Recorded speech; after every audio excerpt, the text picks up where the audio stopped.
It's time for him to account for the maladies that Uber developed under his. And Kalanick needs to justify why he deserves to stay on Uber's board despite the repeated revelations of wrongdoing from his time at the helm. By Shira Ovide. What did Travis Kalanick know, and when did he know it? That's the question Uber needs to answer after a stunning revelation that the company concealed a cyber-attack last year that compromised personal information on 57 million Uber riders and 600,000 of its U.S. drivers.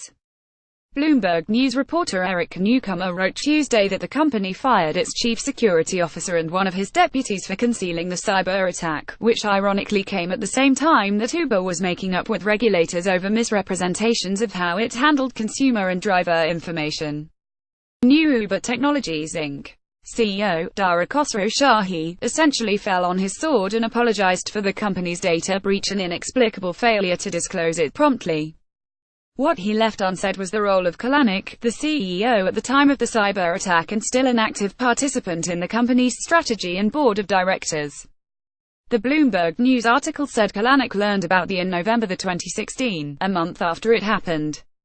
If Kalanick knew both about the cyber attack and the failure to disclose it to those affected and to regulators, he needs to account for why he let that happen.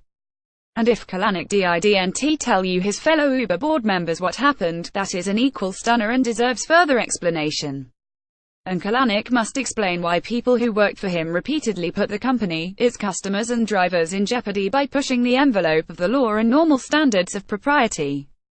Khosrowshahi wrote in September that the company's poor reputation hurts its business. The truth is that there is a high cost to a bad reputation, he told employees. That is the best summary of the hangover of Uber's years of flouting regulations and basic human decency. The cyber attack shows that the public may still not have an accounting of all that Uber has done wrong.